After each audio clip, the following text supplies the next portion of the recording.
was infuriated when people that I knew that I was friends with were trying to tell me that Hillary Clinton was a good choice. And that's the same choice. I'm like, look, I don't know if she's murdered people, but I know that I worry that she's murdered people. That's a real. I really wonder. Like this Seth Rich shit. I know.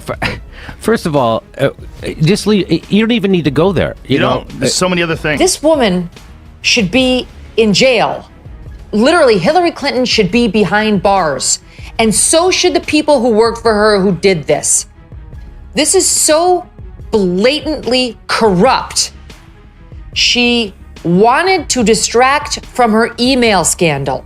She cooked up a plan to accuse Trump of being a Russian agent. Few political figures have been scrutinized and satirized quite as much as Hillary Clinton. Over decades in the spotlight, her career has produced a long trail of headlines, controversies, and memorable moments that have kept commentators busy. For media personalities like Megyn Kelly and Joe Rogan, the material often seems to write itself.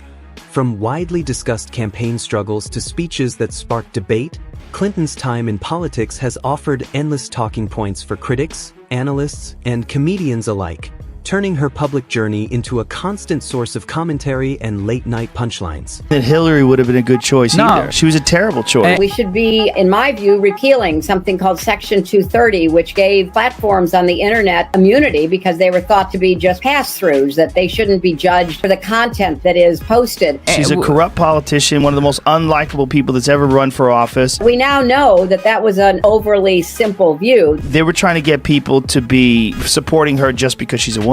Hillary Clinton has a very weird and I think shitty marriage. I don't think she has a husband who is in love with her or faithful to her. And I think I can't really blame him because she seems to have accepted this behavior since the inception of their marriage. And so past this prologue, you're going to get what you tolerate. You know, what you permit, you promote. She spent all of her daughter's upbringing. If you're enjoying the video, make sure to subscribe and tap the bell so you never miss what's coming next. For years, Hillary Clinton positioned herself as a once-in-a-generation political figure, someone destined to break barriers, shape history, and become the inevitable choice for president. But in the eyes of many critics and commentators, that powerful narrative eventually unraveled. Voices like Joe Rogan and Megyn Kelly often dissect her political journey with sharp humor and blunt commentary, highlighting the gap between the ambition that defined her rise and the public perception that followed.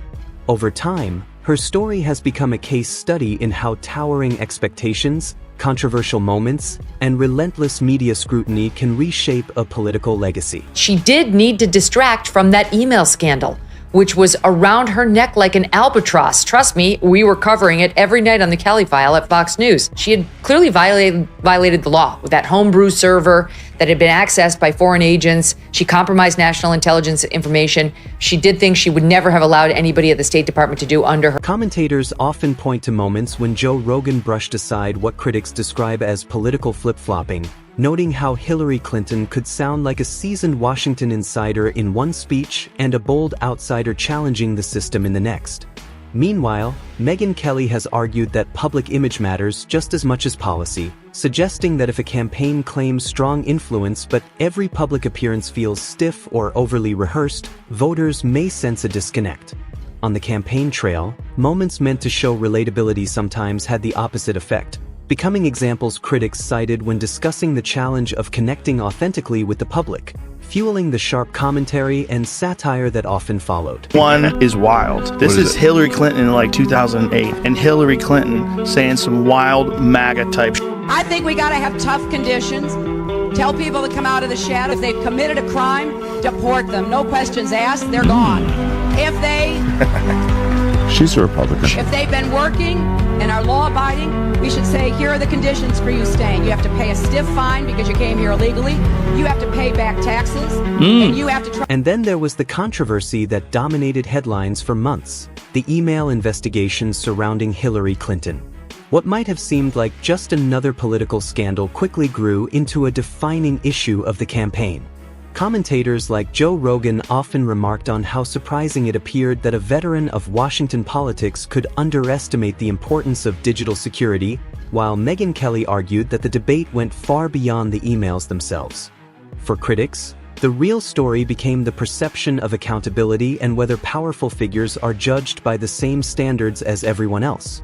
As the controversy unfolded, the discussion shifted from the messages to the broader questions of trust, transparency, and confidence in leadership, turning a technical issue into one of the most talked about political narratives of the era. Whether it's Facebook or Twitter X, Instagram or TikTok, whatever they are, if they don't moderate and monitor the content, we lose total control. This is going to be our history. Women, ladies, I stand with her. And it's not just the social and psychological effects, it's real harm. So there's all these women that have this blind allegiance towards this career politician, completely full of shit. She's been full of shit. If there's one moment that defines the political story of Hillary Clinton, many point to the dramatic showdown of the 2016 United States presidential election.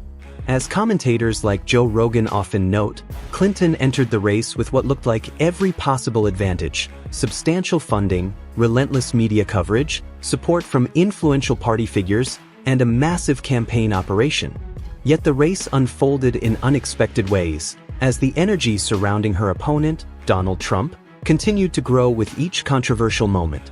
Meanwhile, voices such as Megyn Kelly argued that critics sometimes framed Clinton's campaign message as though the presidency were an inevitable next step rather than something that had to be fiercely won, turning the election into one of the most surprising and closely analyzed contests in modern American politics. And Chelsea Clinton is not a nice person. And I think really is just sort of getting along based on the family name at this point. And so now she's got a daughter who I guess married a rich guy but is struggling in her own right. Hillary's in a loveless marriage. She probably doesn't have a lot of real friends, just people who are glamours.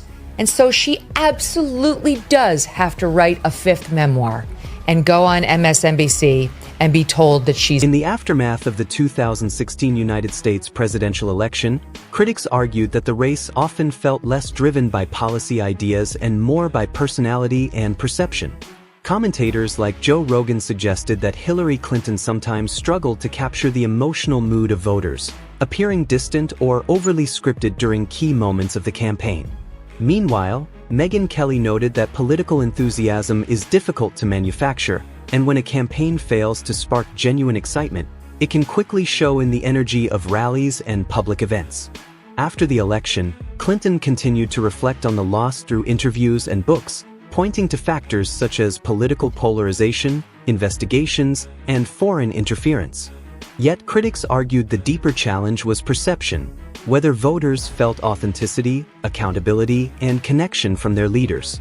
For many observers, the debate over Clinton's legacy became not just about one campaign, but about the broader question of how public trust is earned, lost, and remembered in modern politics. 11 thing where Obama allowed people to use propaganda against United States citizens. Hillary Clinton is and has been an outstanding public servant. What was done then under Obama, effective repeal of it, was called the Smith Modernization Act. She was a great Secretary of State for me. At the time, the media and media control was seen as the linchpin crux of winning the Cold War, piping in pro-U.S. media. Commentary from voices like Joe Rogan and Megyn Kelly has often focused on the contradictions they believe shaped the public image of Hillary Clinton. Critics frequently point to her loyalty to Bill Clinton despite the controversies that surrounded his presidency, arguing that it created tension with the powerful feminist message she championed. They also highlight the scrutiny over her paid speeches to major financial institutions such as Goldman Sachs, which opponents used to question how closely her political message aligned with everyday voters.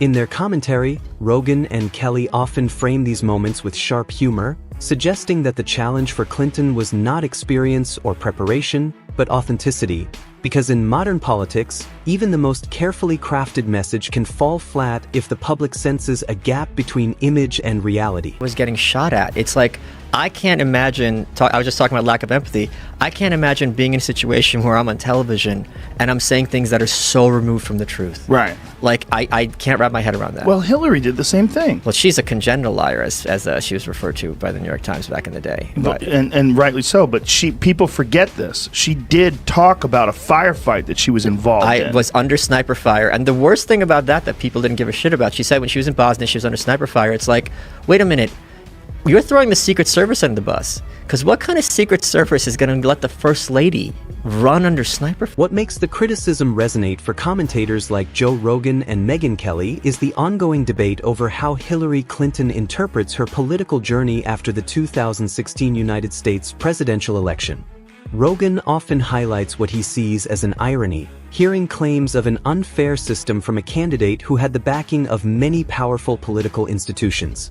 Kelly, meanwhile, argues that the outcome sparked a broader conversation about voter enthusiasm and personal connection, noting that women have successfully won major offices across the United States, including governorships, seats in Congress, and even the vice presidency through figures like Kamala Harris. In their view, the real question surrounding Clinton's legacy isn't simply about barriers or setbacks, but about the complicated intersection of expectation, perception, and political momentum, an ongoing discussion that continues to pull her name back into the spotlight whenever the future of American politics is debated. She puts out this tweet, and it's a picture of her, a much younger Hillary, and the caption on the hat reads, "But her emails." And she writes in her tweet, "Bringing this back in light of recent news. Get a limited edition But Her Emails hat and support Onward Together groups working to strengthen our democracy." The nerve of this woman to have committed federal crimes and to have gotten off because James Comey didn't have the spine to bring it. And now seeing her political opponent get a different result and trying to take some sort of "I told you, but my emails, that was never a thing" lap is. In sharp commentary from voices like Megyn Kelly and Joe Rogan, the political journey of Hillary Clinton is often framed as a powerful lesson in the difference between experience and connection. They argue that Clinton's campaign sometimes appeared to treat victory as inevitable, confusing long years in politics with the kind of authenticity voters ultimately respond to. The real twist, they suggest, is that the outcome of the 2016 United States presidential election didn't just mark a loss. It also reshaped the political landscape by clearing the path for the rise of Donald Trump. By the end of their analysis, the image Clinton once tried to project as a historic trailblazer gives way to a more complicated legacy, one defined by ambition, controversy, and the enduring debate over how someone so experienced came so close to the presidency, yet never quite reached it. Hillary Clinton, of course, is the original election denier. I'm sure you voted for her in 2016. Well, she's not an election denier. She absolutely was the OG election denier. First of all, she came out before the sun had risen to concede the election to Trump. And then spent the next 4 years saying he was illegitimate. He was an illegitimate president. Okay, well, first of all, she didn't say he was an illegitimate. Yes, she did. You tell me exactly what she said. She said those exact words repeatedly. Hillary Clinton's story, as commentators like Megyn Kelly and Joe Rogan often observe, ends less with admiration and more with irony. She aimed for lasting power and historical reverence, yet the public responded with satire, impressions, and jokes that turned carefully crafted speeches into punchlines. Every strategic step toward the White House, every polished appearance, only highlighted the gap between expectation and perception. Beneath the grandiosity, she sometimes appeared to take success for granted, a point Kelly emphasizes. Symbols and ambition only resonate when people truly believe in them.